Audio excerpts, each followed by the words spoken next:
मूक माटी का स्वाध्याय हम सभी कर रहे हैं। आचार्य विद्यासागर जी द्वारा विरचित। मंगलम भगवान वीरो मंगलम गौतमो गणी मंगलम कुंद कुंदाद्यो जैन धर्मोस्तु मंगलम।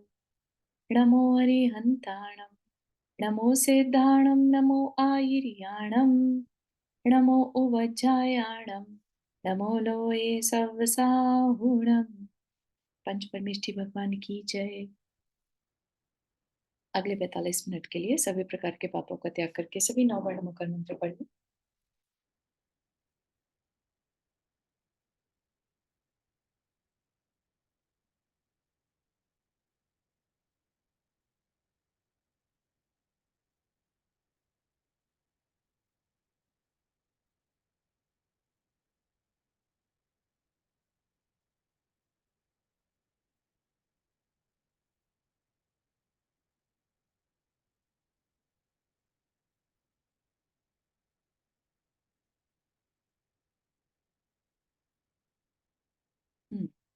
तो हमारा यहाँ पर विषय चल रहा था कि कुम्हार ने शिल्पी ने माटी को अ, बोरे में भरा, है ना। और कुम्हार के पास गदहा था, उसने उसे बुलाया, ठीक। और वो बोरी को उसने उसकी पीठ पर लाद दिया, ठीक। और जब जा रहे हैं वो वहां पर रास्ते में, तो क्या हुआ वहां पर, जो बोरी की रगड़ लगने से गधे के पीठ थोड़ी छिल सी गई, है ना। जिसको देखकर माटी को बहुत तकलीफ होने लगी। उसको ऐसा लगने लगा कि उसको माटी को जाना था उपाश्रम में, माटी को अपना कल्याण करना था। अपने कल्याण के चक्कर में उसकी वजह से गधे को तकलीफ उठानी पड़ रही है, ठीक। ये एक तरह से उसकी लघुता है, माटी की लघुता है, या माटी का बड़प्पन है, ठीक है। कि उसको अपने कल्याण से ज्यादा अब इस समय गधे की तकलीफ दिखाई दे रही है।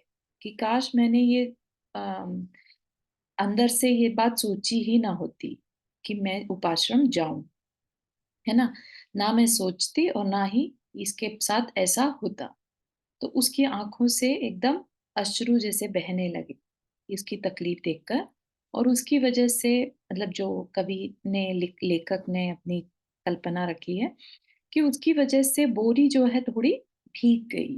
भीगने से वो मुलायम हो गई, मुलायम होकर वो उतनी तकलीफ अब नहीं दे रही थी गधे को जितनी वो पहले दे रही थी, ठीक है ना। तो ये चीज हमने वहां तक देखी थी। तो दोनों के अंदर एक तरह से बहुत अनुकंपा है एक दूसरे के लिए, वो देखेंगे अपन कैसे, ठीक है। तो वो माटी की स्थिति में कारण क्या था, वो क्यों दुखी थी, क्योंकि उसको लग रहा था कि मेरी वजह से इस गधे को तकलीफ हो रही है, ठीक है ना।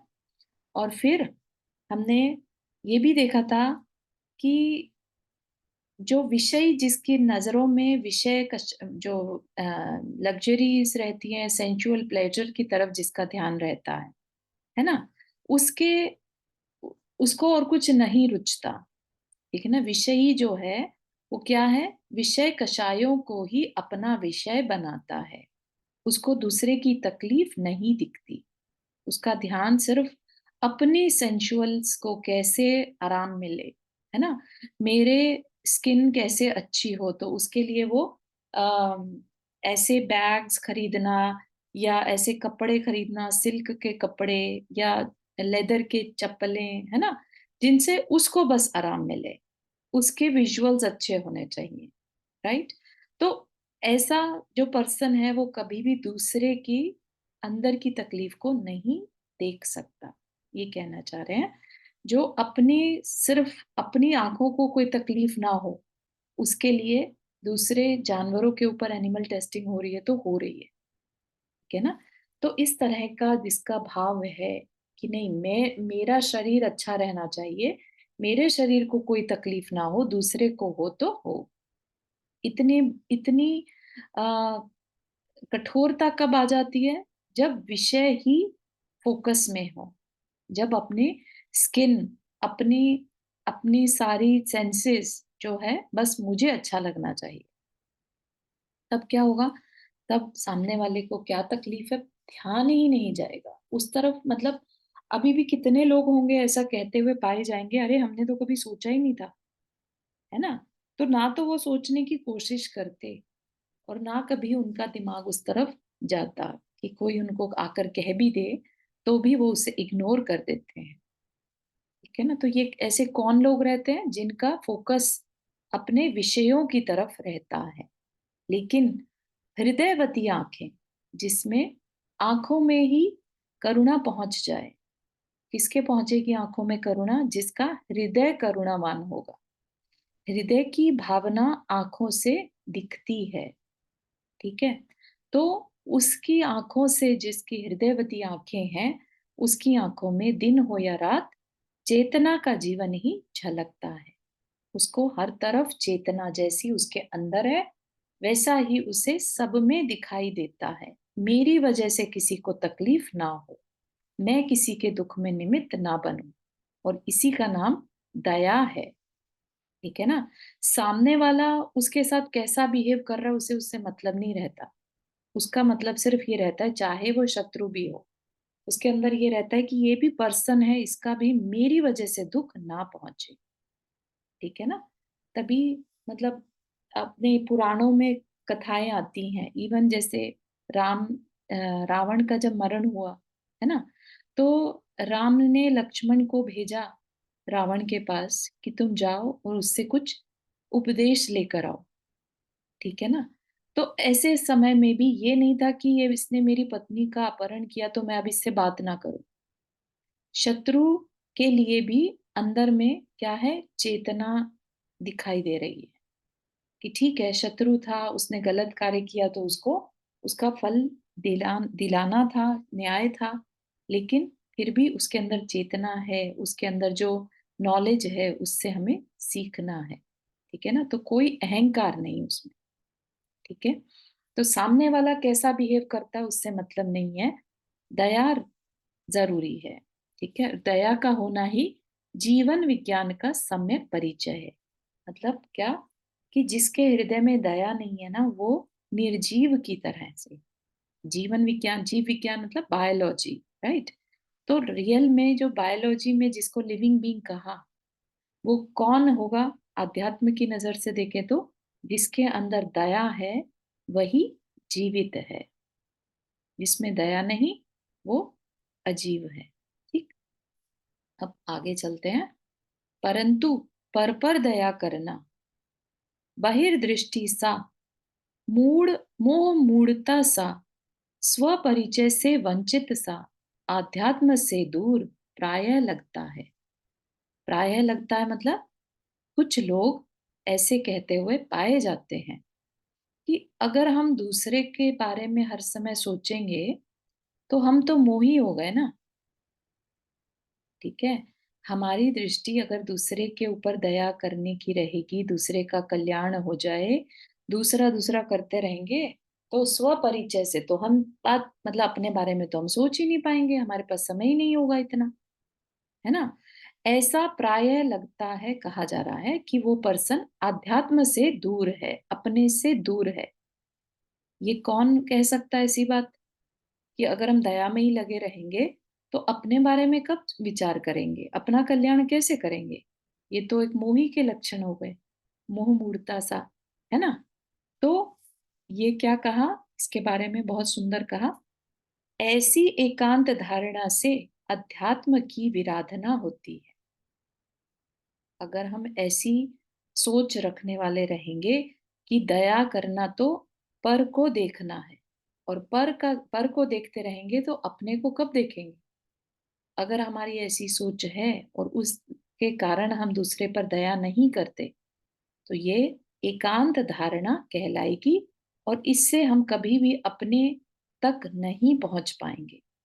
आध्यात्म की विराधना, ठीक है? इससे हमारा अध्यात्म जो है नष्ट होता है। कैसे नष्ट होता है? तो वो बता रहे हैं।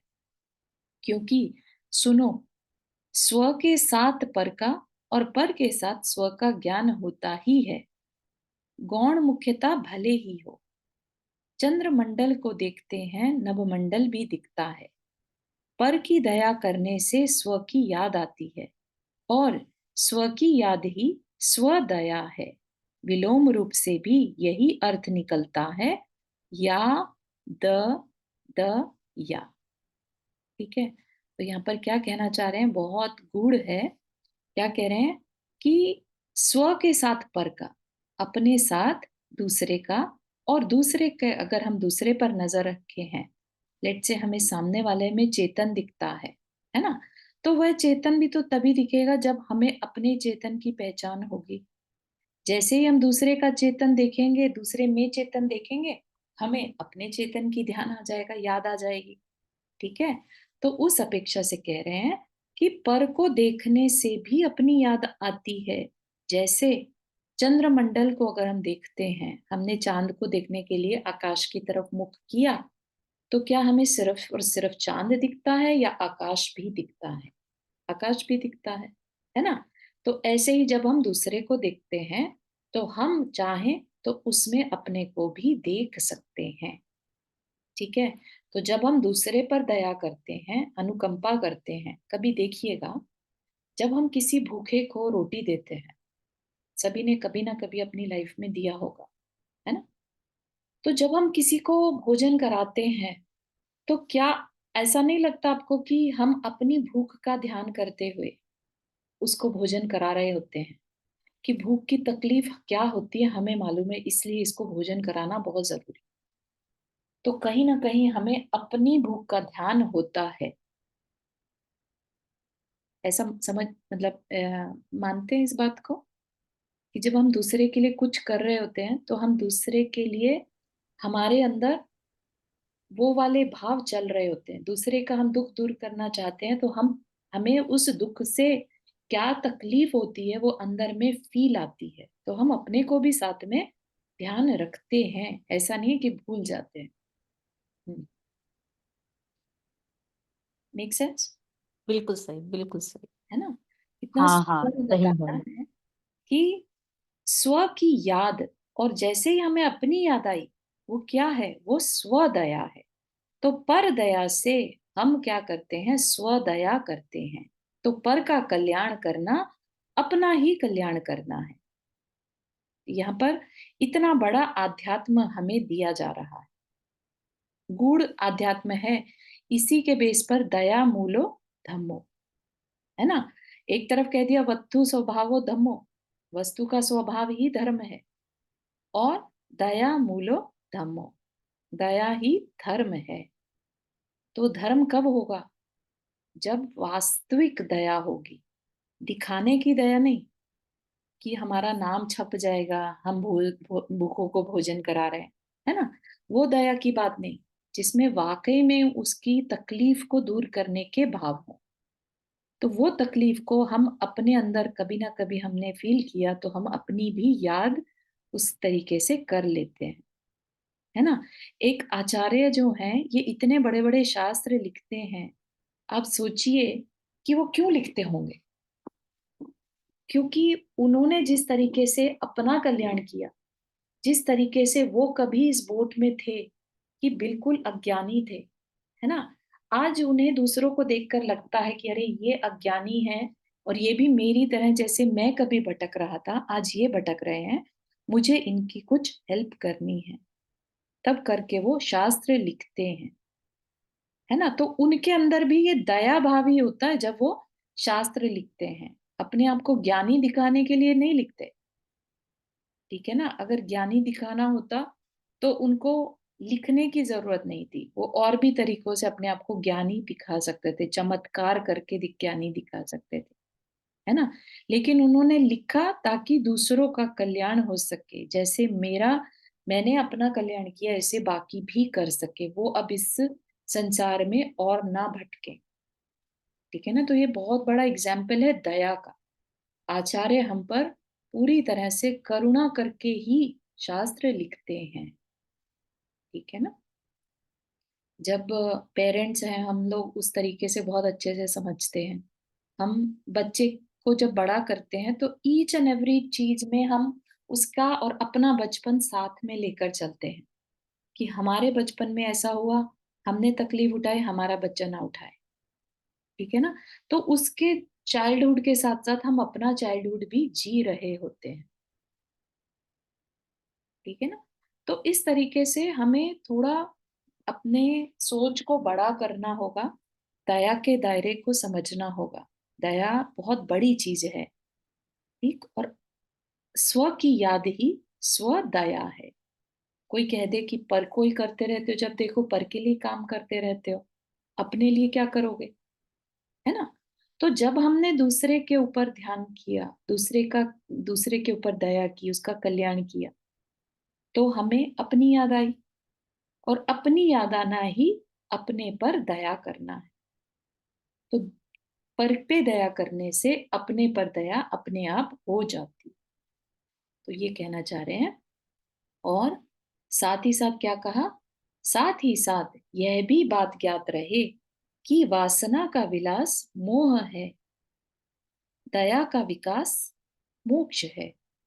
एक जीवन को बुरी तरह जलाती है, भयंकर है, अंगार है। एक जीवन को पूरी तरह जिलाती है, शुभंकर है, श्रृंगार है। तो क्या कह रहे हैं कि यह बात भी ज्ञात रहे कि क्या चीज मोह है? वासना का विलास। विलास मतलब उसका बढ़ना, है ना? जो विलास जीवन होता है ना, जिसमें विस्तार हो, बढ़ा हुआ हो, तो वासना का बढ़ना ही मोह है। दूसरे पर नजर होना, दूसरे पर दया करना, दूसरे को देखना, उसकी तकलीफ को दूर कैसे कर दूं, ये सोच रखना मोह नहीं है। मोह क्या है? वासना का विलास। वासना मतलब अपने अंदर के जो संस्कार हैं कि बस अपने विषयों के बारे में सोचते रहना और उसमें और बढ़ोतरी होती रहे।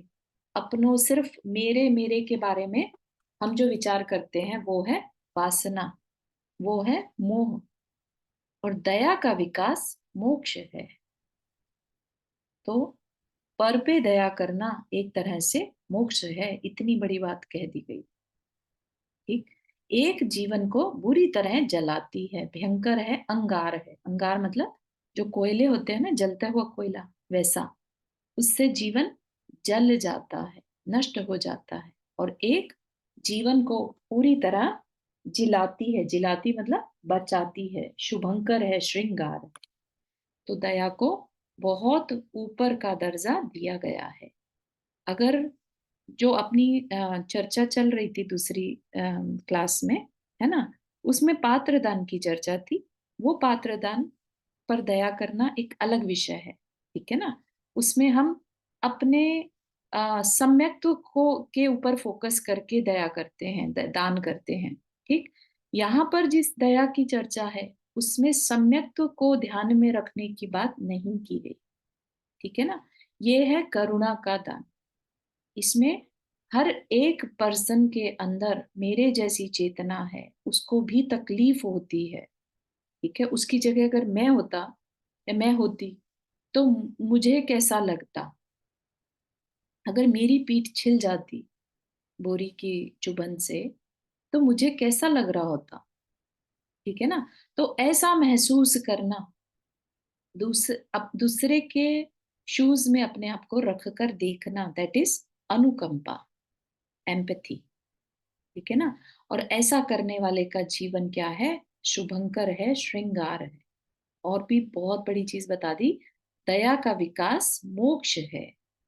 और एक बहुत सुंदर लाइन यहाँ पर बताया, हाँ हाँ, अधूरी दया करुणा मोह का अंश नहीं है, अपितु आंशिक मोह का ध्वंस है, ठीक है?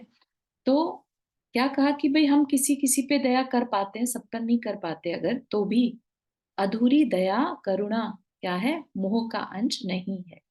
दया कहीं से भी मोह का अंश नहीं है कि हम दूसरों पर नजर रखे हुए हैं, उसका दुख कैसे दूर हो जाए, इस पर हमारी अगर इंटरेस्ट है, तो ये क्या है? कहीं से भी मोह वाली बात नहीं है, बल्कि क्या है?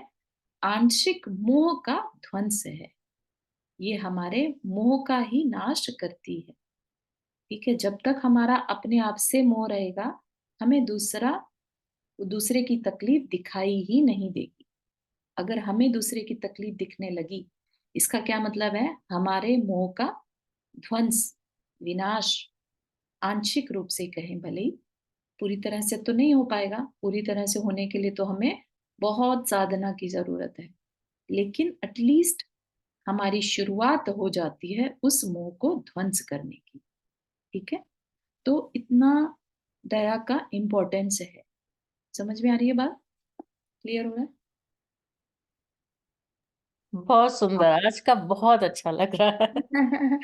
हाँ, आपके सारे क्वेश्चंस के आंसर हो रहे होंगे ना ऐसे। हाँ हाँ, बहुत अच्छा। हम्म, बल्कि यहाँ पर एक चीज ये ऐड करना चाहूंगी कि ये अधूरी दया का मतलब क्या ये है कि हमारे अंदर दया तो आती है, हम्म, लेकिन हम उसकी पूरी तरह से हेल्प नहीं कर पाते या कभी बिल्कुल कभी हेल्पलेस फील करते हैं। तो सही। ये भी क्या आंशिक मोह का ध्वंस के कैटेगरी में है क्या? हाँ, बिल्कुल है।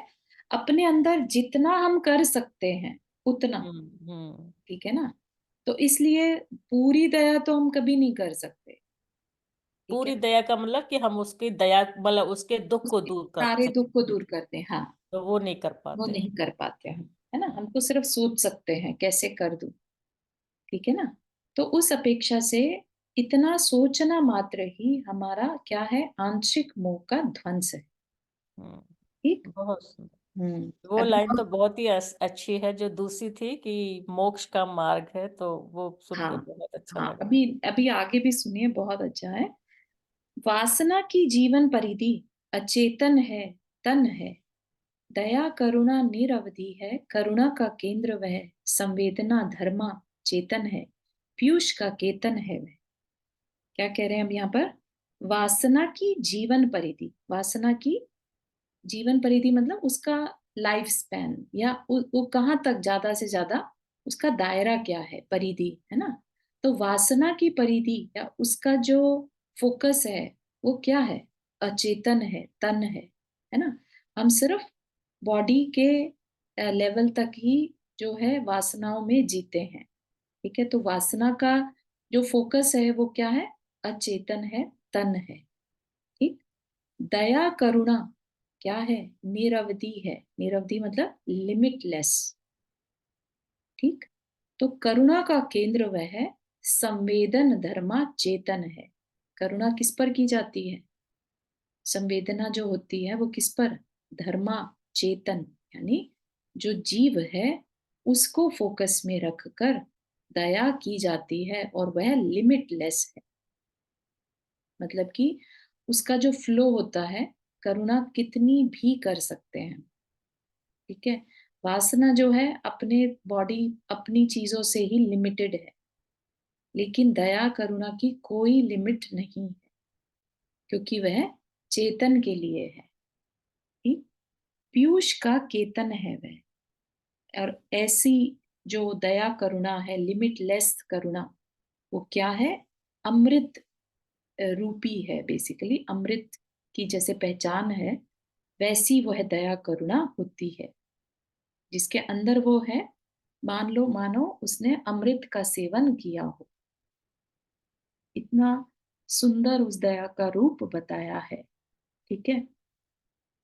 उस करुणा की पहचान बताई है कि अमृत के समान है वो है करुणा। क्यों? क्योंकि वह मोक्ष का रास्ता है ना? इतनी बड़ी चीज है। करुणा की कर्णिका से अविरल झरती है समता की सौरभ सुगंध।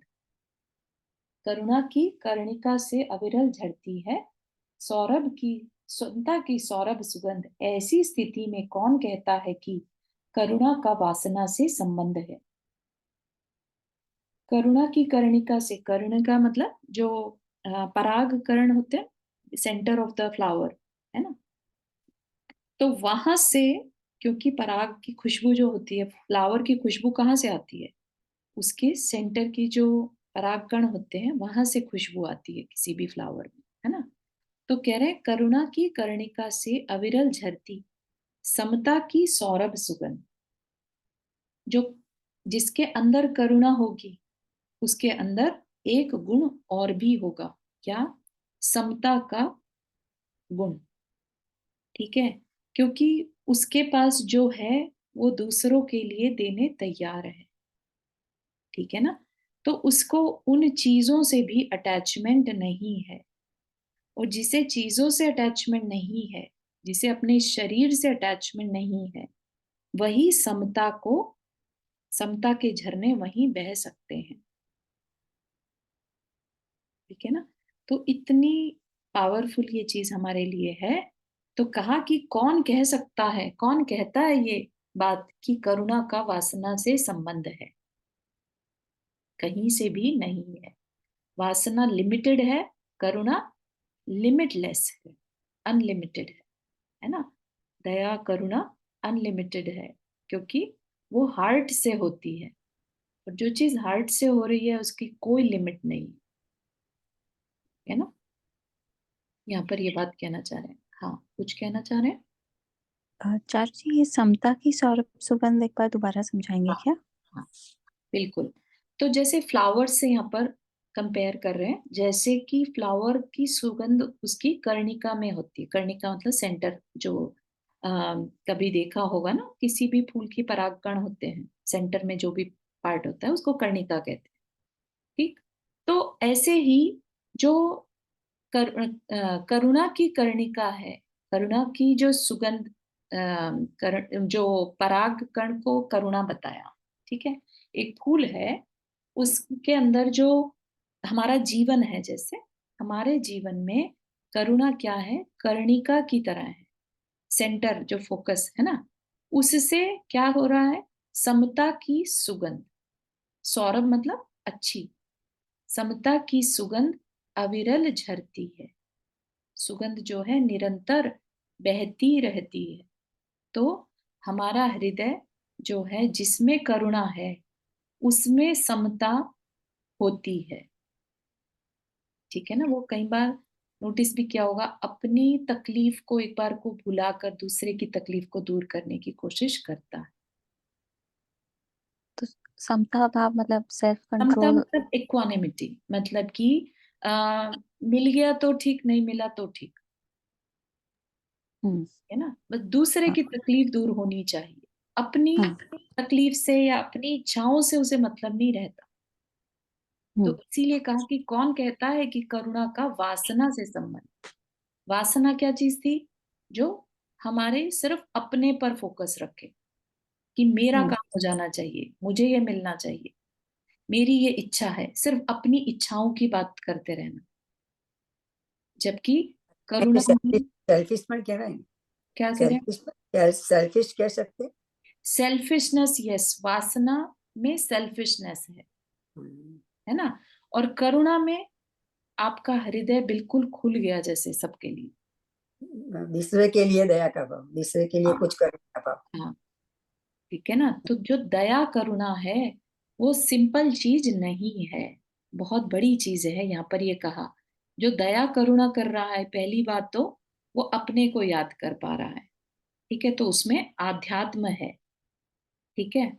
तो इनडायरेक्ट तरीके से उसमें आध्यात्म है। अगर कोई दूसरे के लिए करुणा ही ना करे, जैसे एक साधु है ना, और वो साधु में जरा भी करुणा नहीं है दूसरे के लिए, तो क्या आप उसको साधु मानेंगे? कहीं से भी अपना एक पर्सपेक्टिव रहता है ना, साधु है तो करुणा है उसके पास, तभी वो साधु है, हम्म।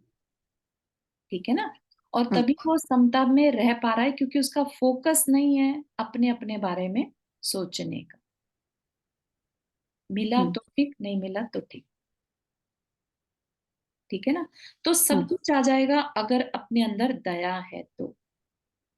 ये कहना चाह रहे हैं, अपने अंदर आध्यात्म भी है, और जैसे जैसे वो दया बढ़ती है, तो अपने ही अंदर वो मोक्ष की अवस्था भी अलाइव हो जाती है। अभी हमारे अंदर पूरी तरह से दया का विकास नहीं है, इसलिए यहाँ पर अधूरी दया की बात करी, ठीक है ना। अधूरी दया, कहीं से भी उसमें मोह का अंश नहीं है, ठीक है ना। और अपितु जो किसके बराबर है, वो आंशिक मोह का ध्वंस है। जितनी जितनी दया हमारे अंदर आती जाएगी, उतना उतना हमारे अंदर मोह खत्म होता जाएगा। मोह क्या है, अपने चीजों से मोह, राइट, मैं मेरा तू तेरा, ये मोह है। राइट। तो और जितना हम दया दूसरे के लिए कुछ करने की आगे बढ़ते हैं, इसका मतलब हमारा मोह कम हो रहा है। अपनी चीजों का दान करना इस दया, दूसरे के लिए यूज करना, चाहे वो अपना शरीर हो, है ना। हम खुद आगे बढ़कर किसी आ, किसी की सेवा करते हैं, किसी को बचाते हैं, या कहते हैं ना तन मन धन से, है ना। तो हम अपने आप को, अपनी चीजों को दूसरे के लिए, दूसरे के दुख दूर करने में यूज करें, तो वह दया है, राइट। और हम हाँ, तभी कर पाएंगे जब हमारे अंदर से मोह कम होगा, नहीं तो नहीं कर सकते, राइट। हाँ, थैंक यू। इसीलिए अगर आपको जानकारी हो तो सम्यक्त्व की पहचान है दया। इतना बड़ा चिन्ह है ये, इतनी बड़ी पहचान है ये, कि अगर कोई सम्यक्त्वी है या उससे आगे बढ़कर कोई साधु है, तो उसके अंदर दया होगी ही होगी।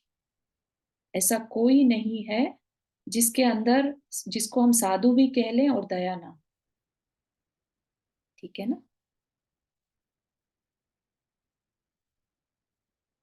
तो क्या कहा कि अगर कोई ऐसा कहता है कि करुणा का वासना से संबंध है, तो क्या कह रहे हैं, वह अंध ही होगा, विषयों का दास, इंद्रियों का चाकर और मन का गुलाम, मदांध होगा कहीं।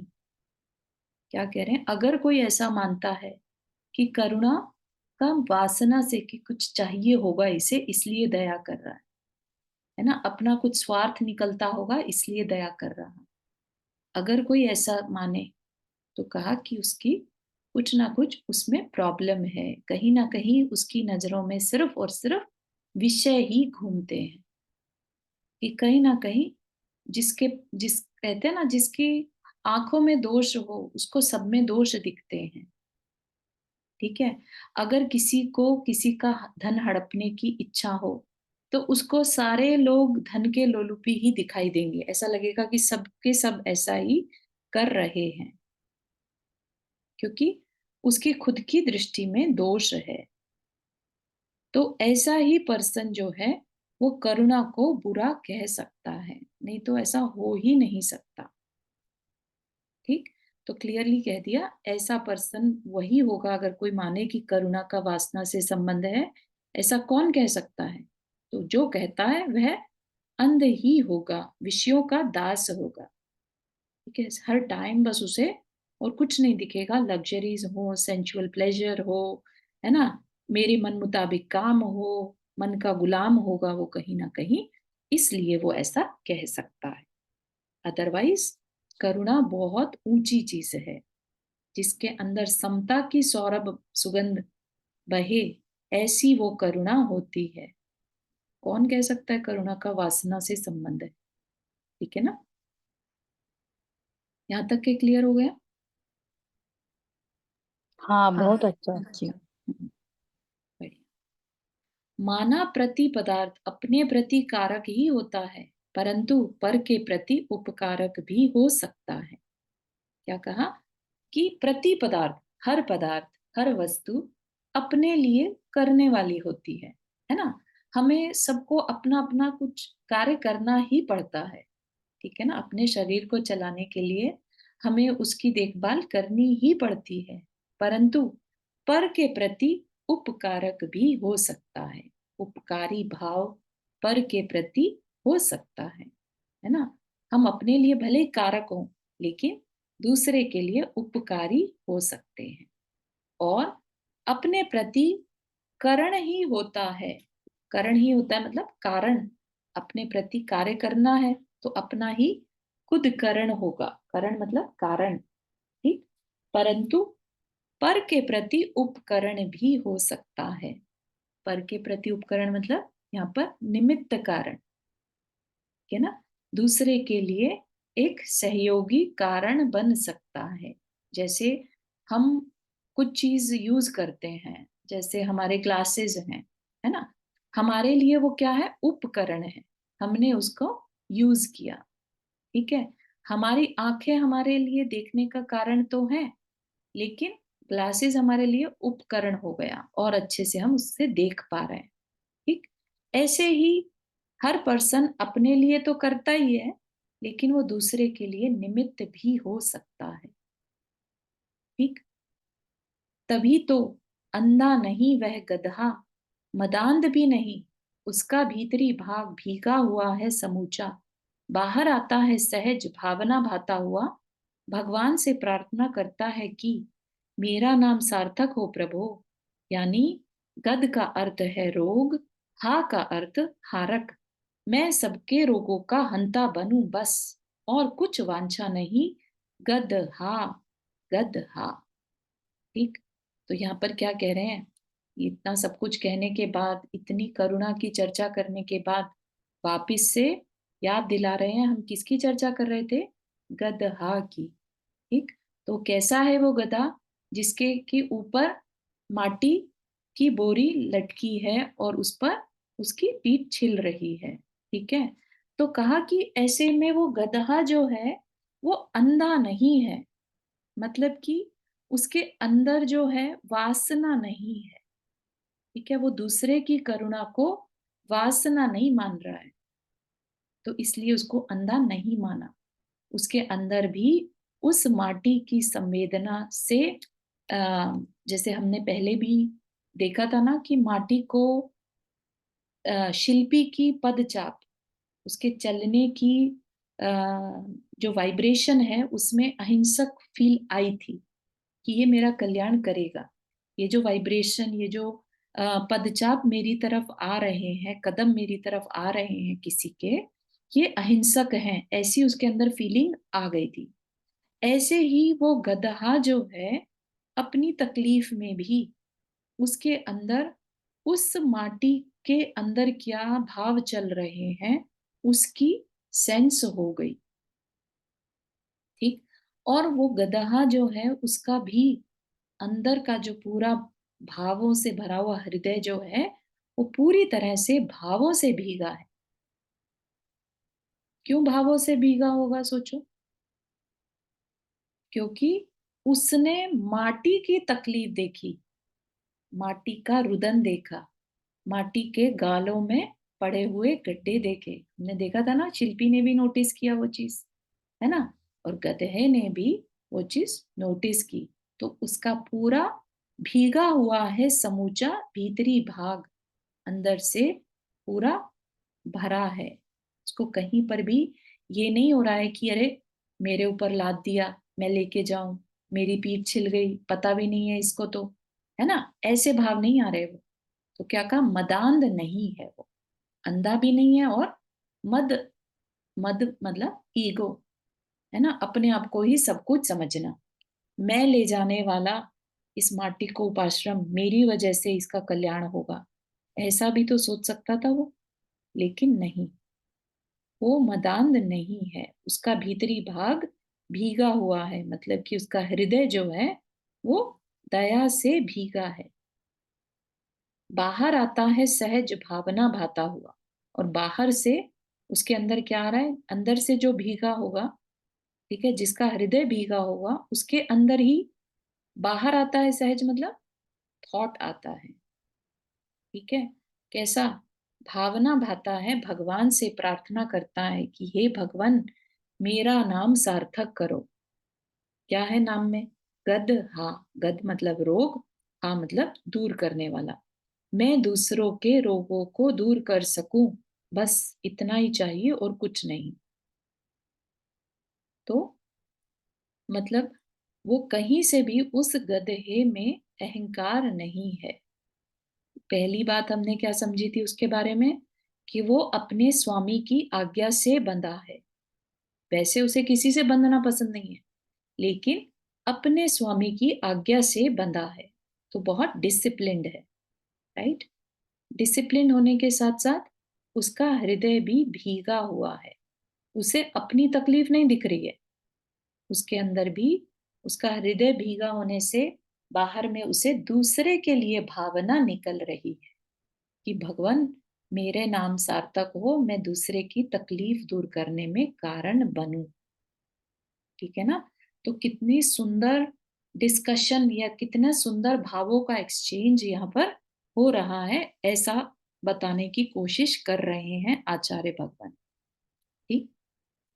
और यह क्या, अनहोनी सी कुछ अनुभूत होती माटी को, विस्मय का पार नहीं रहा, अतिशय का सार यही रहा कि भावना के फूल खिल गए, खिले फूल सब फल गए, माटी के गाल घावहीन हो, छेद शून्य हो धुल गए, आज सार्थक बना नाम गदहा गदहा धन्य। इतना सुंदर वर्णन यहाँ पर किया कि कुछ अनहोनी सी हो गई। अब ये बात ना, बहुत जिसके अंदर भाव होंगे ना वो ही इस चीज को फील कर पाएगा। अनहोनी कब होती है? अनहोनी मतलब चमत्कार होना। चमत्कार जिसे कहते हैं ना, अचानक से कुछ हो जाना, इस चमत्कार जो हमने एक्सपेक्ट ना किया हो। तो अनहोनी जिसको हमने एक्सपेक्ट नहीं किया था, ऐसा कुछ हो गया। और इतना अच्छा था वो कि माटी का विस्मय, विस्मय मतलब आश्चर्य, उसका पार नहीं रहा, अतिशय का सार यही रहा। अतिशय मतलब चमत्कार, है ना। तो क्या हुआ, कैसे हो गया अतिशय? भावना के फूल खिल गए।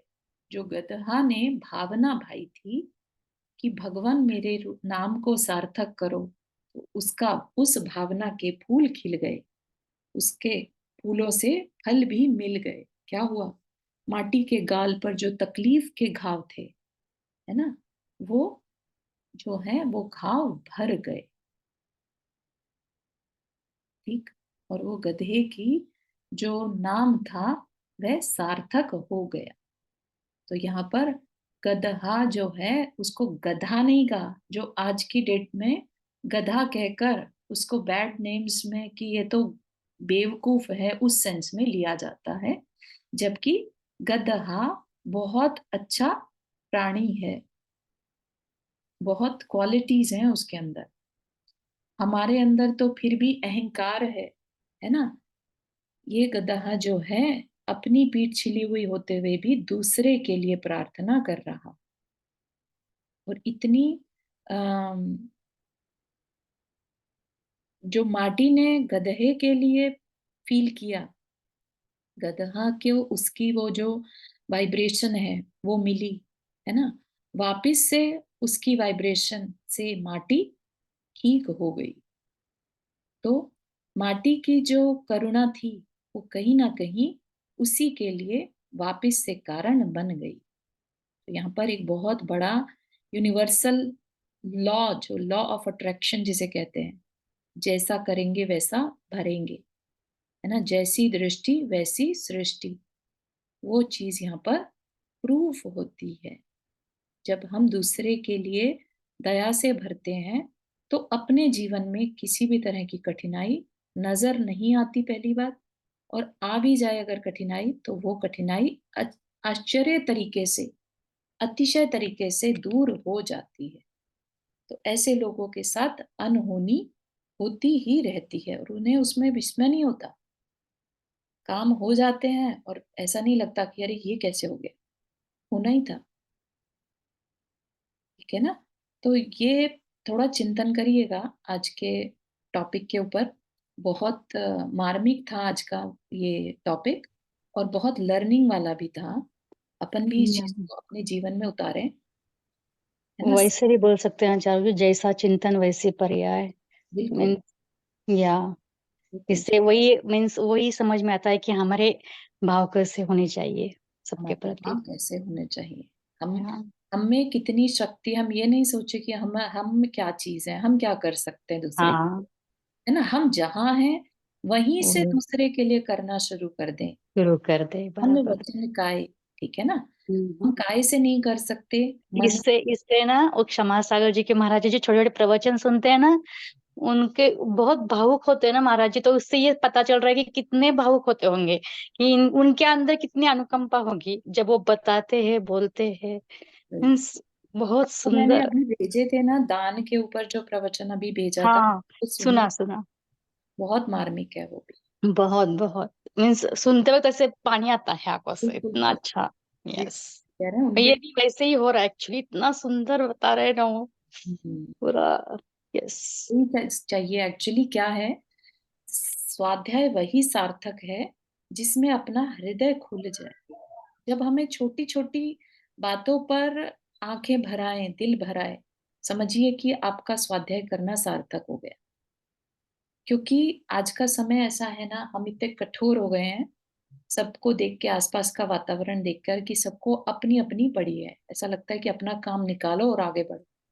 नहीं, लेकिन अब अपने को अपना हार्ट ओपन करना है। ठीक है, वो तभी होगा जब हम रुक कर और इन चीजों पर जो आचार्य हमें देना चाह रहे हैं उनके भावों को हम पकड़ें कि वो क्या देना चाह रहे हैं। ठीक है ना, किसी कथा के माध्यम से ही दे सकते हैं। अपनी लाइफ तो नहीं कहेंगे ना वो, कि मैंने ऐसे किया तुम भी ऐसे करो। नहीं, वो किस तरह से समझा रहे हैं तो उसको अपन को पकड़ना है। ठीक है। यहाँ तक के किसी को कुछ शेयर करना हो तो फील फ्री।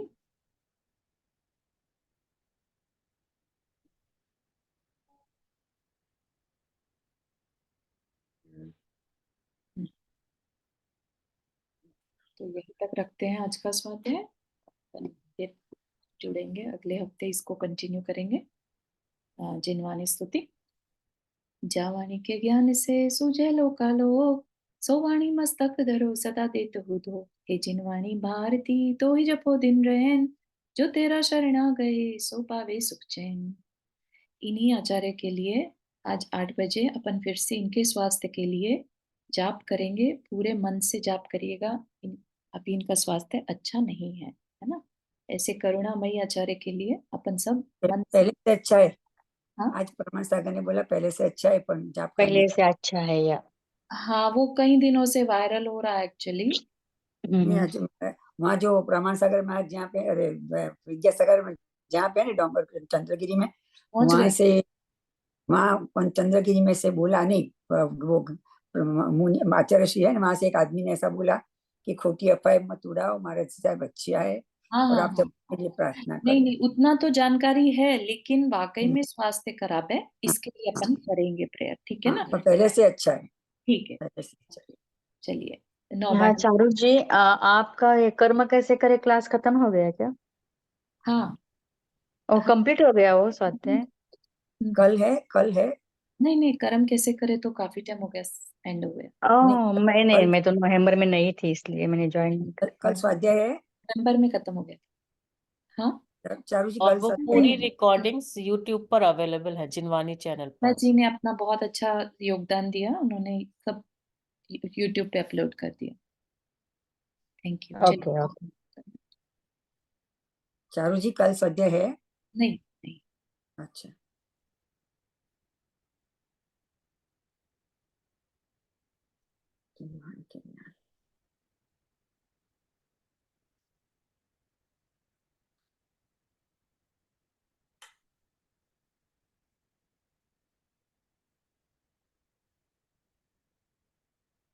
सभी को जय जिनेन्द्र। जय जिनेन्द्र। जय जिनेन्द्र। सभी को जय जय हिंद सभी को। जय जिनेन्द्र।